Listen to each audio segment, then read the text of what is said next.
So I know I'm a little late to the party, but Target just finally delivered the Nintendo Switch OLED model. I like to refer to it as the SWOLED model. I didn't come up with that, I just heard it on the internet. But this is the box. You can see that it is a little more square than the first version of the Nintendo Switch. It was more rectangular. So I actually kind of do like the more square design here. It makes it seem like a little more impact, a little more compact is the word I'm looking for. This is what the back looks like, and it does a good job describing what the OLED model is and why it is different than the regular Switch model. I don't know, I just like it. It's just nice and compact. Let's look at the side here. It says what the difference is with the OLED model. It's got the 7-inch OLED screen and 64 gigabytes of system memory. That's twice as much system memory as the original Switch version, which is only 32 gigabytes. It's got the dock with the LAN port in it. I had to buy an adapter for the first version of the dock, so that's nice. And then it's got a way better stand, so I'm excited about that because I never played my original Switch in tabletop mode because that little dinky thing just stinks. On this other side, we have all of the extra peripherals, controllers, cords, that kind of thing. So let's open this box up and see what's inside. These are the instructions, how to set it up. We all know that though. And this is the inside. So let's just start up from the top. I got the white version because I already have the neon Joy-Cons with the other Switch, so you might as well get different color variations for the Switch. Let's take these out of the packaging. Here they are. I like the white. I think it's nice, it's clean, it's sleek. Cool. Other than that though, they're just like regular Joy-Cons, nothing different. This is the reason we spend the extra $50 for the OLED model. Here is the Switch itself.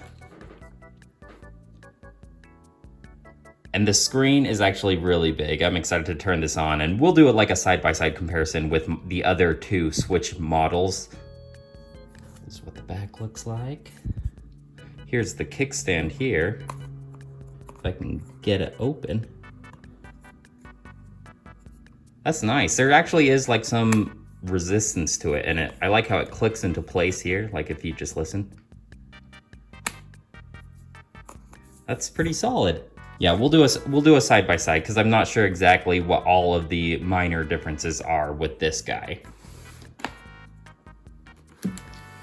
Now if we take this off, looks like there's some instructions in here, but let's see. Just boring legal stuff.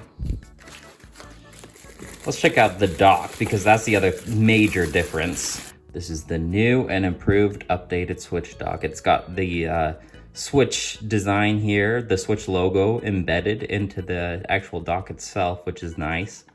I never play my system docked, so I don't know how often I'll be using this, but... Oh, okay, so this back plate, it doesn't look like it's on a hinge or anything like that. You can just keep this off, I believe is what they said is intended.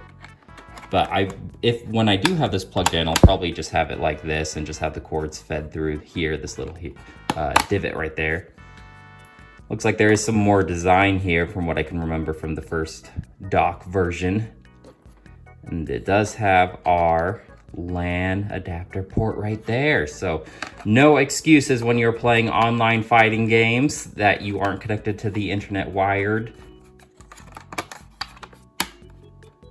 I think I actually would prefer if it was on a hinge, to be honest. I don't like that it just pops completely off. It's not that big of a deal, but it looks like the inside is a little bit different as well. It's like that glossy black right here.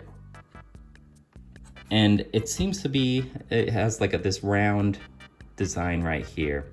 We'll have to compare this to the original dock and see the differences. Here's our HDMI cable, nothing too crazy there. And our power cord. The Joy-Con grip. I never use this thing, do you guys? I think it's one-to-one the same as the original Joy-Con grip. I don't think there's any difference here. And here are the straps, which I also never use. So let's do a little comparison and let's just see the differences between this Switch and the other two models. All right, I have now proceeded to set up the Switch OLED model, and I got to this home screen so we can do a little comparison. Obviously, you won't be able to tell the difference between the OLED model and the regular on using my phone's camera, but you can definitely tell the size difference here if we are looking at the 3 different models here. Let me just compare them all, and you can definitely tell there's a sizable upgrade from the OLED model to the regular model. Now, I've been using this one as my main console for a while now just because of how small and portable it is. So it is a huge upgrade from the Switch Lite to the Switch OLED model. Let's just do a little comparison, make sure that they are all as brightest as they can go.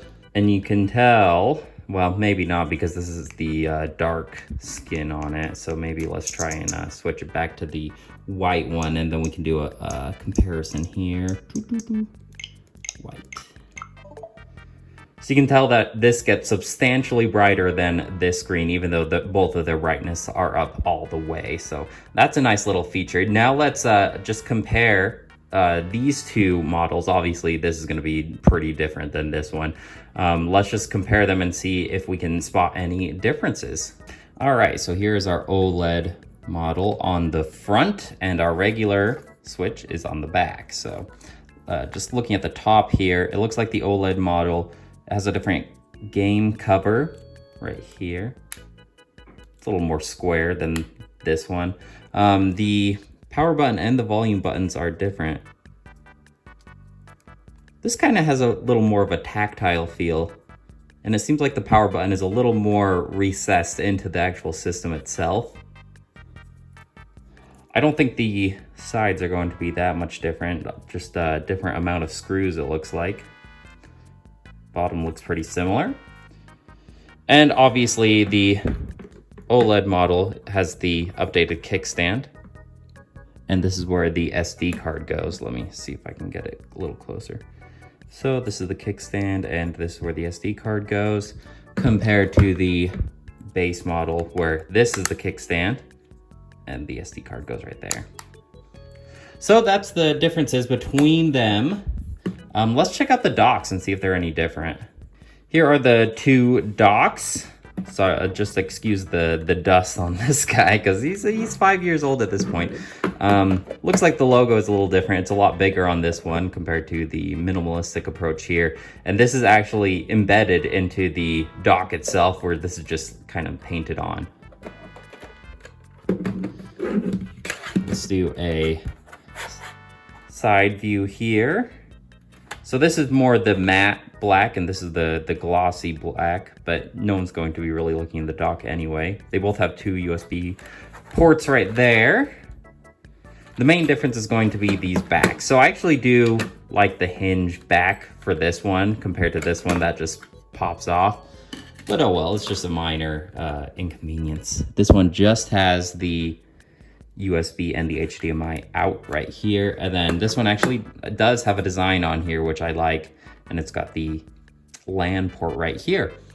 Overall, I think this one definitely looks more modern, more futuristic, if you will. And I do like the design of it better than this guy. This guy's just kind of dated. But I do think that either Switch will work with either dock, so that's not an issue.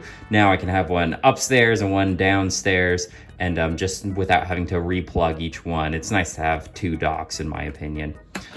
Well, that's it as far as the comparison goes. I'm super excited to play my Switch OLED model. Whether you should buy one or not, if you already have one, that's more up to you. I'm just kind of like this Nintendo nut, and I need to have the best Nintendo device possible. And I do play a majority of my gaming handheld, so I will definitely be taking advantage of this guy.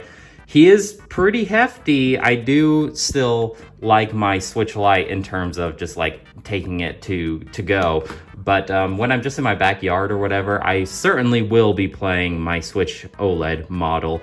If you don't have a Switch and you are going to be playing handheld, I would look into either the budget Switch Lite model or the Switch OLED model. This guy, I mean, if you're going to be playing entirely docked on your TV, then yeah, get this guy, save the 50 bucks, sure.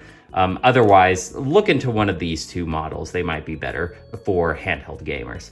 Well, that's it for me. Thanks for watching. Let me know if you have any questions or comments about the Switch OLED model. Otherwise, I'll talk to you later.